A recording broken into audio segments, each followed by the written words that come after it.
S ವೀಕ್ಷಕರೇ ನಮಸ್ಕಾರ. ಒಂದು ಬ್ರೇಕಿಂಗ್ ನ್ಯೂಸ್ ಬರ್ತಾ ಇದೆ. ವಿಶೇಷವಾಗಿ ಬಿಜೆಪಿ ರಾಜಕಾರಣದಲ್ಲಿ ಏನೆಲ್ಲ ಆಗ್ತಾ ಇದೆ, ರಾಜ್ಯ ರಾಜಕಾರಣದಲ್ಲಿ ಬಿಜೆಪಿ ಪಟ್ಟಿ ಬಿಡುಗಡೆಗೂ ಮುನ್ನವೇ ಒಂದು ಬ್ರೇಕಿಂಗ್ ನ್ಯೂಸ್. KS ಈಶ್ವರಪ್ಪ ಚುನಾವಣಾ ರಾಜಕಾರಣದಿಂದ ನಿವೃತ್ತಿಯನ್ನ ಪಡ್ಕೊಂಡಿದ್ದಾರೆ. ಎಸ್, ಚುನಾವಣೆಗೆ ಸ್ಪರ್ಧೆ ಮಾಡಲ್ಲ ಅಂತ ಅವರೇ ಬಹಿರಂಗವಾಗಿ ಈಗ ಬಿಜೆಪಿಯ ರಾಷ್ಟ್ರಾಧ್ಯಕ್ಷರು ಜಗತ್ ಪ್ರಕಾಶ್ ನಡ್ಡಾ ಅವರಿಗೆ ಪತ್ರವನ್ನು ಬರೆದಿದ್ದಾರೆ. ಈ ಮುಖಾಂತರ ರಾಜ್ಯ ರಾಜಕಾರಣದಲ್ಲಿ ಹಿರಿಯ ಬಿಜೆಪಿ ನಾಯಕರಿಗೆ ಟಿಕೆಟ್ ಇದೆಯಾ ಇಲ್ವಾ ಅನ್ನೋ ಲೆಕ್ಕಾಚಾರ ಇತ್ತು, ಹಿರಿಯರಿಗೆ ಕೋಕ್ ಕೊಡ್ತಾರೆ ಅನ್ನೋ ಲೆಕ್ಕಾಚಾರ ಇತ್ತು. ಆದರೆ ಈಗ ಟಿಕೆಟ್ ಘೋಷಣೆಗೂ ಮುನ್ನವೇ ಹಿರಿಯರಿಗೆ ಒಂದು ಬಿಗ್ ಶಾಕ್ ಅಂತ ಹೇಳ್ಬೋದು. ಟಿಕೆಟ್ ಸಿಗಲ್ಲ ಅಂತ ಗೊತ್ತಾಯ್ತೋ ಏನೋ ಗೊತ್ತಿಲ್ಲ. ಈಶ್ವರಪ್ಪ ಅವರು ಚುನಾವಣಾ ರಾಜಕಾರಣದ ನಿವೃತ್ತಿಯನ್ನ ಪಡ್ಕೊಂಡಿದ್ದಾರೆ. ಅವರ ಮಗನಿಗೆ ಟಿಕೆಟ್ ಕೊಡೋದಕ್ಕೆ ಈ ರೀತಿಯ ಒಂದು ಪ್ರಯತ್ನವನ್ನ ಮಾಡ್ತಾ ಇರಬಹುದು, ದಾಳವನ್ನ ಉರುಳಿಸಿರ್ಬಹುದು ಅನ್ನೋ ಲೆಕ್ಕಾಚಾರ ಇದೆ. ಸೊ ಮಗ ಈಶ್ವರಪ್ಪ ಅವ್ರ ಮಗನ ಟಿಕೆಟ್ ಕೊಡೋದಕ್ಕೆ ಈ ರೀತಿಯ ಒಂದು ಪತ್ರವನ್ನ ಬರೆದ್ರ, ಚುನಾವಣಾ ರಾಜಕೀಯ ನಿವೃತ್ತಿಯ ದಾಳವನ್ನ ಪ್ರಯೋಗ ಮಾಡಿದ್ರ ಚರ್ಚೆ ಆಗ್ತಿದೆ. ಯೋಗಿ ಏನ್ ಬರ್ದಾರೆ ಒಂದು ಓದ್ಬಿಡ್ಲಾ? ಸೊ ಜಗತ್ ಪ್ರಕಾಶ್ ನಡ್ಡಾಜಿ, ಸನ್ಮಾನ್ಯ ರಾಷ್ಟ್ರೀಯ ಅಧ್ಯಕ್ಷರು ಭಾರತೀಯ ಜನತಾ ಪಾರ್ಟಿ, ಮಾನ್ಯರೇ, ನಾನು ಸ್ವ ಇಚ್ಛೆಯಿಂದ ಚುನಾವಣಾ ರಾಜಕಾರಣದಿಂದ ನಿವೃತ್ತಿಯಾಗಲು ಬಯಸಿದ್ದೇನೆ. ಹಾಗಾಗಿ ಈ ಬಾರಿಯ ವಿಧಾನಸಭಾ ಚುನಾವಣೆಯಲ್ಲಿ ನನ್ನ ಹೆಸರನ್ನು ಯಾವುದೇ ಕ್ಷೇತ್ರಕ್ಕೆ ಪರಿಗಣಿಸಬಾರದಾಗಿ ವಿನಂತಿ. ಕಳೆದ 40ಕ್ಕೂ ಹೆಚ್ಚು ವರ್ಷದ ರಾಜಕೀಯ ಜೀವನದಲ್ಲಿ ಬೂತ್ ಮಟ್ಟದಿಂದ ರಾಜ್ಯದ ಉಪಮುಖ್ಯಮಂತ್ರಿವರೆಗೆ ಗೌರವದ ಸ್ಥಾನಮಾನವನ್ನು ನೀಡಿದ ಪಕ್ಷದ ಹಿರಿಯರಿಗೆ ನನ್ನ ಅನಂತ ಧನ್ಯವಾದಗಳು, ವಂದನೆಗಳೊಂದಿಗೆ ಇಂತಿ ತಮ್ಮ ವಿಶ್ವಾಸಿ ಈಶ್ವರಪ್ಪ KS. ಸೊ ಪತ್ರ ಬರೆದವ್ರೆ. ಅಧಿಕೃತವಾಗಿ ಈಗಾಗಲೇ ಯಡಿಯೂರಪ್ಪ ಅವರು ಚುನಾವಣೆಗೆ ಸ್ಪರ್ಧೆ ಮಾಡಲ್ಲ ಅಂತ ಘೋಷಣೆ ಮಾಡಿದ್ರು ಹಿರಿಯ ನಾಯಕರು. ಅದಾದ ನಂತರ ಇತ್ತೀಚೆಗಷ್ಟೇ ಹಾಲಾಡಿ ಶ್ರೀನಿವಾಸ್ ಶೆಟ್ಟರು ಕುಂದಾಪುರದಿಂದ ಅವರು ಕೂಡ ಚುನಾವಣಾ ರಾಜಕಾರಣ ದೂರ ಇರ್ತೀನಿ ಅಂತ ಪತ್ರ ಬರೆದ್ರು. ಬಹಿರಂಗವಾಗಿ ಅವರು ಹೇಳಿದ್ರು.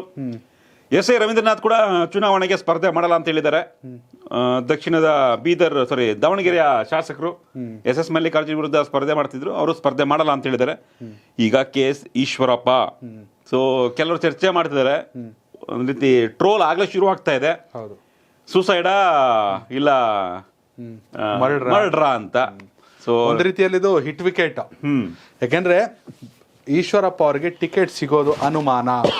ಬಿಜೆಪಿಯ ಒಂದಷ್ಟು ಹಿರಿಯ ನಾಯಕರು, ಬಿಜೆಪಿಯ ಒಂದಷ್ಟು ವಿವಾದಿತ ನಾಯಕರ ಲಿಸ್ಟ್ ಅನ್ನು ರೆಡಿ ಮಾಡ್ಕೊಳ್ಳೋಕೆ ಶುರುವಾದಾಗ, ಯಾವಾಗ ಗುಜರಾತ್ ವಿಧಾನಸಭಾ ಚುನಾವಣೆಗೆ ಪಟ್ಟಿ ರಿಲೀಸ್ ಆಯಿತು ಗುಜರಾತ್ನಲ್ಲಿ, ಆಗಲೇ ಕರ್ನಾಟಕದ ಲಿಸ್ಟ್ ಮಾಡಿದಾಗ ಈಶ್ವರಪ್ಪ ಹೆಸರು ಮೊದಲು ಕೇಳಿ ಬರ್ತಾ ಇತ್ತು.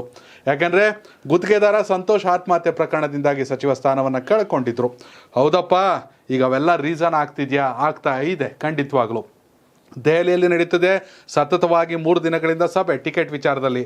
ಸ್ವತಃ BS ಯಡಿಯೂರಪ್ಪ ಅವರೇ ಅಲ್ಲೊಂದಷ್ಟು ಮುನ್ಸಿಪಲ್ ವಾಪಸ್ ಈ ಸಂದರ್ಭದಲ್ಲಿ ಯಡಿಯೂರಪ್ಪ ಅವರಿಗೆ ಸಿಗಬೇಕಾದ ಒಂದು ಗೌರವ ಸಿಕ್ಕಿಲ್ಲ. ಹೀಗಾಗಿ ಈಶ್ವರಪ್ಪ ಯಾವ ಲೆಕ್ಕ? ಈಶ್ವರಪ್ಪ ಖಂಡಿತವಾಗ್ಲೂ ಏನೋ ವ್ಯತ್ಯಾಸಗಳಾಗಿದೆ. ಈಶ್ವರಪ್ಪ ಹೆಸರು ಮೊದಲಿಂದಲೂ ಕೇಳಿ ಬರ್ತಾ ಇದೆ.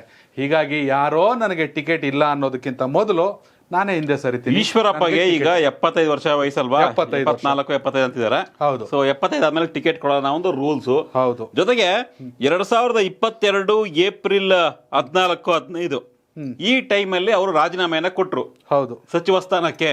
ತಮ್ಮ ಮೇಲೆ ಭ್ರಷ್ಟಾಚಾರದ ಆರೋಪ, ಜೊತೆಗೆ ಗುತ್ತಿಗೆದಾರ ಸಂತೋಷ್ ಆತ್ಮಹತ್ಯೆ ಪ್ರಕರಣದಲ್ಲಿ ಇವರ ಹೆಸರು ಕೇಳಿ ಬಂದು ಇವರೇ ಕಾರಣ, ಪರೋಕ್ಷ ಕಾರಣ ಅಥವಾ ಪ್ರತ್ಯಕ್ಷ ಕಾರಣವಾಗಿ ಇವರೇ ಹೆಸರು ಬಂದಿದ್ರಿಂದ ರಾಜೀನಾಮೆಯನ್ನ ಪಡ್ಕೊಂಡ್ರು.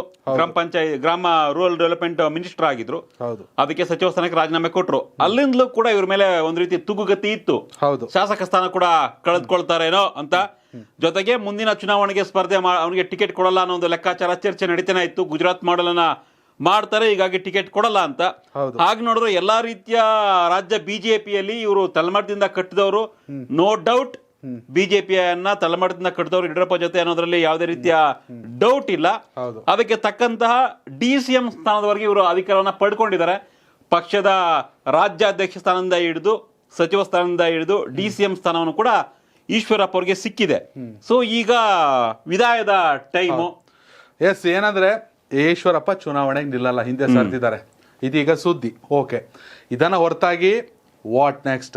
ಈಶ್ವರಪ್ಪ ತಾವಾಗೆ ಹಿಂದೆ ಸರಿದ್ರು ಅಂದ್ರೆ ಆಬ್ವಿಯಸ್ಲಿ ತಮ್ಮ ಮಗನಿಗೆ ಟಿಕೆಟ್ ಅನ್ನ ಕೇಳ್ತಾರೆ. ದೆಹಲಿಯಲ್ಲಿ ಗಲಾಟೆ ನಡೀತಿರೋದೇ ಕುಟುಂಬ ರಾಜಕಾರಣದ ಬಗ್ಗೆ. ಎಲ್ಲಾ ನಾಯಕರುಗಳು ಕೂಡ ಬೇಸರ ಇದೆ, ಸ್ವತಃ ವಿ ಸೋಮಣ್ಣ ಸೇರಿದಂಗೆ. ವಿ ಸೋಮಣ್ಣ ಒಂದು ಮಾತನ್ನ ಹೇಳ್ತಾರೆ ನೆನ್ನೆ, ಯಡಿಯೂರಪ್ಪ ಅವರು ಈಗಾಗಲೇ ಚುನಾವಣೆ ರಾಜಕೀಯದಿಂದ ಹಿಂದೆ ಸರಿದಾಗಿದೆ. ಹೀಗಾಗಿ ವಿಜೇಂದ್ರ ಅವರ ಲೆಕ್ಕನೇ ಬೇರೆ, ಬೇರೆ ಮುಖಂಡರುಗಳ ಮಕ್ಕಳ ಲೆಕ್ಕನೇ ಬೇರೆ. ಹೀಗಾಗಿ ನಾನ್ ಬೇಕಾದ್ರೆ ಹಿಂದೆ ಸರಿತೀನಿ, ನನ್ನ ಮಗಂಗ್ ಟಿಕೆಟ್ ಕೊಡಿ ಗುಬ್ಬಿಲಿ ಅಂತ ವೈ ಸೋಮಣ್ಣ ಬಹಿರಂಗವಾಗಿ ಹೇಳಿದ್ರು. ಸೊ ಇದೇ ಬಿಜೆಪಿಗೆ ಏನ್ ಭಯ ಅಂದ್ರೆ ಮಾತೆತ್ತಿದ್ರೆ ಕುಟುಂಬ ರಾಜಕೀಯ, ಪರಿವಾರ ರಾಜಕೀಯ ಅಂತ ಬೈತೀವಿ ನಾವು. ಅದ್ಯಾವ ತರ ನೀವು ಲಿಸ್ಟ್ ರೆಡಿ ಮಾಡ್ಕೊಂಡು ರಾಜಕೀಯ ಹಿರಿಯ ನಾಯಕರ ಮಕ್ಕಳಿಗೆ ಟಿಕೆಟ್ ಕೊಡಿ ಅಂತ ಕೇಳ್ತಾ ಇದ್ದೀರಾ? ಇದ್ಯಾವ ಸೀಮೆ ಪಟ್ಟಿ ಅಂತ ಇದೇ ನರೇಂದ್ರ ಮೋದಿ ಮತ್ತೆ ಅಮಿತ್ ಶಾ ಅವರು ಗರಂ ಆಗಿದ್ದಾರೆ ಸಭೆಯಲ್ಲಿ ಅನ್ನೋ ಒಂದು ಚರ್ಚೆ. ಹೌದು. ಈಗ ಈಶ್ವರಪ್ಪ ನಿವೃತ್ತಿ ಆದ್ಮೇಲೆ ಅವ್ರ ಮಗನ್ ಟಿಕೆಟ್ ಕೊಟ್ಟು ಈ ಕಡೆ ಸೋಮಣ್ಣ ಬೇಡ ಮಗನ್ ಟಿಕೆಟ್ ಕೊಡಿ ಅಂದ್ರೆ ಹೌದು, ಮತ್ತೆ ಯಾವ ಮುಖ ಇಟ್ಕೊಂಡು ಕುಟುಂಬ ರಾಜಕಾರಣ ಬಗ್ಗೆ ಮಾತಾಡ್ತಾರೆ ಬಿಜೆಪಿ ಅವರು ಅನ್ನೋ ಒಂದು ಲೆಕ್ಕಾಚಾರ. ಒಟ್ನಲ್ಲಿ ಗುಜರಾತ್ ವಿಚಾರಕ್ಕೆ ಬರೋದಾದ್ರೆ ಸತೀಶ್, ಒಂದೇ ಒಂದು ಅಲ್ಲಿ ಅಮಿತ್ ಶಾ ಮತ್ತು ನರೇಂದ್ರ ಮೋದಿ ಅವರ ಕಪ್ಪಿ ಮುಷ್ಟಿಯಲ್ಲಿ ಗುಜರಾತ್ ಬಿಜೆಪಿ ಇದೆ. ಹೀಗಾಗಿ ಅಲ್ಲ ಅವರಿಬ್ರು ಹೇಳ್ದಂಗೆ ನಡೆಯುತ್ತೆ. ಆದ್ರೆ ದಕ್ಷಿಣ ಭಾರತದಲ್ಲಿ ಕಮಲವನ್ನ ಅರಳಿಸಿದ್ದು ಮೊದಲ ಬಾರಿಗೆ ಕರ್ನಾಟಕದಲ್ಲಿ. ಅದಕ್ಕೆ ಯಡಿಯೂರಪ್ಪ ಅವರು ಕಾರಣ ಎಷ್ಟಿದೆ, ಹಾಗೆ ಬಿಜೆಪಿಯ ಸಾಕಷ್ಟು ನಾಯಕರುಗಳು ಕಾರಣ. ಹೀಗಾಗಿ ಇಂತಹ ಸಂದರ್ಭದಲ್ಲಿ ಪಕ್ಷಕ್ಕಾಗಿ ದುಡಿದವರು, ಪಕ್ಷವನ್ನ ಬೆಳೆಸಿದವರು, ಪಕ್ಷವನ್ನ ಅಧಿಕಾರಕ್ಕೆ ತಂದವರು ಯಾವುದೇ ಕಾರಣಕ್ಕೆ ಕೂಡ ನಮ್ಮನ್ನ ಲೆಕ್ಕಕ್ಕೆ ಪರಿಗಣಿಸಲಿಲ್ಲ ಅಂದ್ರೆ ಬಿಜೆಪಿ ವಿರುದ್ಧ, ಹೈಕಮಾಂಡ್ ವಿರುದ್ಧ ತಿರುಗಿ ಬಿದ್ರು ಅಚ್ಚರಿ ಪಡಬೇಕಾಗಿಲ್ಲ. ಇದು ಕೇವಲ ಆರಂಭ. ಈಗ ಈಶ್ವರಪ್ಪ ಹಿಂದೆ ಸರಿದ್ರು ಅಂದ್ರೆ ಏನ್ ಸೈಲೆಂಟ್ ಆಗ್ಬಿಡಲ್ಲ. ಅವ್ರ ಮಗಂಗೆ ಟಿಕೆಟ್ ಬೇಕೇ ಬೇಕು ಅಂತ ಪಟ್ಟಿಡ್ತಾರೆ. ಟಿಕೆಟ್ ಕೊಡ್ಲಿಲ್ಲ ಅನ್ನೋ ಮುಂದಿನ ನಿರ್ಧಾರ. ನೀವು ಟಿಕೆಟ್ ಅನ್ನ ಎಷ್ಟು ಲೇಟ್ ಆಗ್ಬೇಕಾದ್ರೆ ಅನೌನ್ಸ್ ಮಾಡಿ, ನಮಗೂ ಸ್ಟ್ರಾಟಜಿ ಮಾಡಕ್ ಬರುತ್ತೆ. ಹೀಗಾಗಿ ಈಶ್ವರಪ್ಪ ಅವರಿಗೆ ಇದು ಪಕ್ಷಕ್ಕೆ ಕೊಡುತ್ತಿರುವ ಗೌರವಕ್ಕಿಂತ ಹೆಚ್ಚಾಗಿ ಪಕ್ಷ ನನಗೆ ಟಿಕೆಟ್ ಕೊಡಲ್ಲ, ಕೊನೆಯ ಬಾರಿ ಚುನಾವಣೆ, ಸಿದ್ದರಾಮಯ್ಯ ಅವ್ರಿಗೆ ಅವ್ರ ಪಕ್ಷದಲ್ಲಿ ಕೊನೆ ಚುನಾವಣೆ, ಟಿಕೆಟ್ ಸಿಕ್ಕಿದೆ, ನಮಗೆ ಸಿಕ್ಕಿಲ್ಲ. ನೀವು ಗುಜರಾತ್ ಫಾರ್ಮುಲಾ, ಯಾಕಂದ್ರೆ ಮಾಜಿ ಸಿಎಂ ಜಗದೀಶ್ ಶೆಟ್ಟರ್ ಆಗಿರ್ಬೋದು ಅಥವಾ ರಾಷ್ಟ್ರೀಯ ಪ್ರಧಾನ ಕಾರ್ಯದರ್ಶಿ ಸಿ.ಟಿ. ರವಿ ಅವರು ಇಬ್ರು ಕೂಡ ಹೇಳಿದ್ರು ಗುಜರಾತ್ ಫಾರ್ಮುಲಾ ಎಲ್ಲ ನಮಗೆ ಸೂಟ್ ಆಗಲ್ಲ, ವರ್ಕೌಟ್ ಆಗಲ್ಲ ಅಂತ. ಈಗ ಅದನ್ನ ಮಾಡ್ತಿದ್ದಾರೆ. ಸೊ ನೆಕ್ಸ್ಟ್ ಹಾಗಾದ್ರೆ ಜಗದೀಶ್ ಶೆಟ್ಟರ್ಗೆ ಏನು 75 ಆಗಿಲ್ಲ ಇನ್ನೂ, ಬಟ್ ಕೇವಲ ಈಶ್ವರಪ್ಪ ಇಲ್ಲಿ ಆರಂಭ ಅಷ್ಟೇ. ಇನ್ನು ಸಾಕಷ್ಟು ಟಿಕೆಟ್ ಕೊಡ್ಲೇಬೇಕು ಅಂತ ಏನಿಲ್ಲ. ವಿ ಸೋಮಣ್ಣ ಟಿಕೆಟ್ ಕೊಟ್ಟು ಅವ್ರ ಮಗನ್ ಕೊಡ್ಲಿಲ್ಲ ಅಂದ್ರೆ ಸೋಮಣ್ಣ ಬಂಡಾಗ ಹೇಳ್ತಾರೆ ಸೋಮಣ್ಣಗೂ 70+. ಹೌದು, ಗ್ಯಾರಂಟಿ. ಈತ ಸಾಕಷ್ಟು ವ್ಯತ್ಯಾಸಗಳ ಹಾಗೆ ಆಗುತ್ತೆ. ಕಾಲ್ ತಗೋಣ, ಹೆಂಗ್ ವಿಶ್ಲೇಷಣೆ ಮಾಡ್ತಾರೆ ನೋಡೋಣ ಅಂತ. ನೋಡೋಣ, ನಮ್ಮ ಶಿವಗೂ ಕಾಲ್ ಮಾಡೋಣ.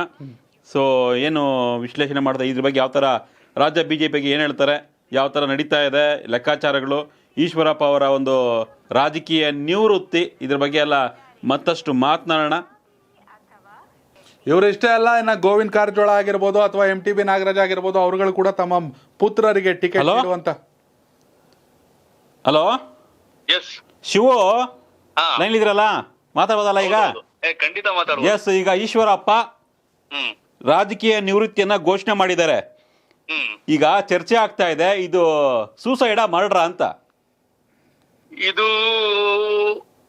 ಇದೊಂಥರ ಹೆಂಗೆ ಅಂತಂದ್ರೆ ಸೂಸೈಡ್ ರೀತಿಯ ಮರ್ಡರ್ ರಾಜಕಾರಣದಲ್ಲಿ ಇದು. ಈಗ ಯಾರು ಹೊಡೆದಾಕಿದ್ರೆ ಮರ್ಡರ್, ನೀವೇ ಸತ್ತಂಗ್ ಮಾಡ್ಸೋದ್ ಹೆಂಗೈತಲ್ಲ, ಇದು ಸೂಸೈಡ್. ಇದು ಸೂಸೈಡ್ ರೀತಿಯ ಮರ್ಡರ್ ಇದು. ಅಂದ್ರೆ ಇದುವರೆಗೂ ನನಗೋ ನನ್ನ ಮಗನಿಗೋ ಕೇಳಿದೀವಿ, ಕೊಡ್ತಾರೆ ಅನ್ನೋ ಚರ್ಚೆ ಇದ್ದಂತ ಈಶ್ವರಪ್ಪ ನನ್ನನ್ನ ಯಾವುದೇ ಕ್ಷೇತ್ರಕ್ಕೂ ಬೇರೆ ಕ್ಷೇತ್ರಕ್ಕೆ ಪರಿಗಣಿಸಬೇಡಿ, ಧನ್ಯವಾದ ಅಂತ ಹೇಳಿ ಲೆಟರ್ ಬರ್ದು ಅವ್ರು ಮುಗಿಸ್ತಾವ್ರೆ ಅಂತಂದ್ರೆ ಎಲ್ರು ಇದು ಹಿಂದೆ ಇದೇ ಆಗಿದ್ದು ಗುಜರಾತ್ ಅಲ್ಲಿ. ಹೌದು, ಗುಜರಾತ್ ಅಲ್ಲಿ ಆಗಿದ್ದ ಇದು. ಇದೇನೋ ಫಸ್ಟ್ ಲೆಟರ್, ಇನ್ನೆಷ್ಟು ಜನಕ್ಕೆ ಈ ತರ ಹಾಕ್ಬಿಟ್ಟವ್ರೋ ಗೊತ್ತಿಲ್ಲ. ಈಗ ಯಡಿಯೂರಪ್ಪ ನಿಂತ್ಕೊಳ್ಳ ಅಂತ ಹೇಳಿ ಒಂದು, ಅದಾದ್ಮೇಲೆ ಎಸ್ ಎ ರವೀಂದ್ರನಾಥ್ ನಿಂತ್ಕೊಳ್ಳಲ್ವಂತೆ, ಅದಾದ್ಮೇಲೆ ಆಲಾಡಿ ಶ್ರೀನಿವಾಸ್ ಶೆಟ್ಟಿ, 3 ಜನ ಆಯ್ತು. ಈಗ 4ನೇದು ಸದ್ಯಕ್ಕೆ ಈಶ್ವರಪ್ಪ. ಶೆಟ್ಟರ್ ಏನೋ ಬೆಂಗಳೂರು ಬರ್ತಾವ್ರಂತೆ. ನೆಕ್ಸ್ಟ್ ಶೆಟ್ಟರ್ ಏನೋ ಬೆಂಗಳೂರು ಬರ್ತಾವ್ರಂತೆ. ಈಗ ಶೆಟ್ಟರ್ ಬೆಂಗಳೂರು ಯಡಿಯೂರಪ್ಪ ಅವ್ರ ಮನೆಗೆ ಬರ್ತಾವ್ರಂತೆ. ಅದರ ನಂತರ ಮುಂದಿನ ಲೆಕ್ಕಾಚಾರ ನೋಡ್ಬೇಕೀಗ.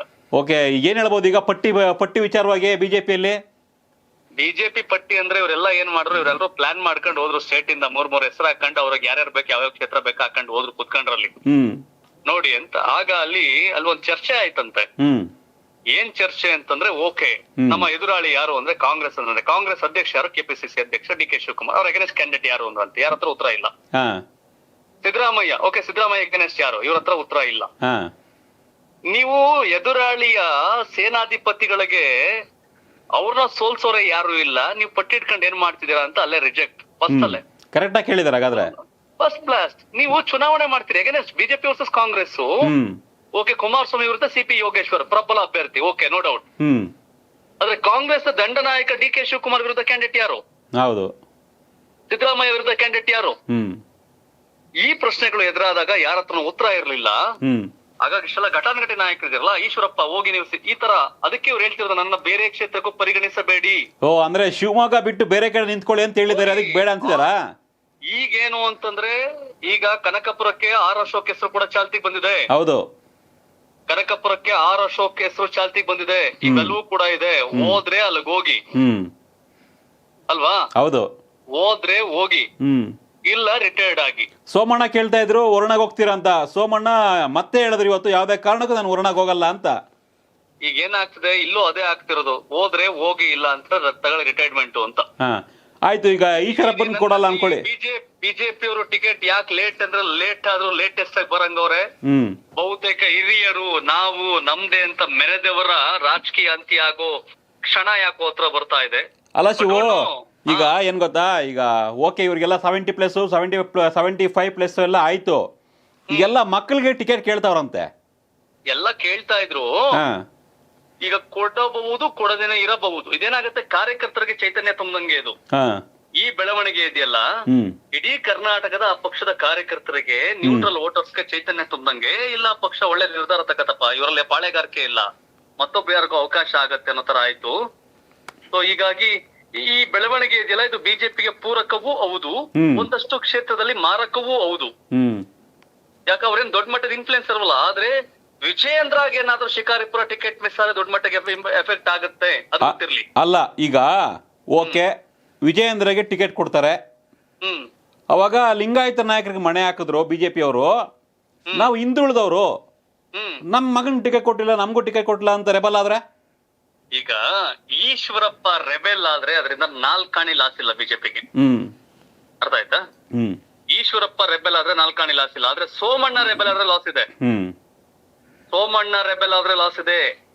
ಹಾಗಾಗಿ ಯಾರು ಪ್ರಬಲರು, ಯಾರು ದುರ್ಬಲರು, ಯಾರ ಶಕ್ತಿ ಏನು ಅಂತ ಅರಿವಿಟ್ಕೊಂಡೆ ಕೆಲಸ ಮಾಡ್ತಾರಂಗಿದೆ ಅವರೆಲ್ಲ.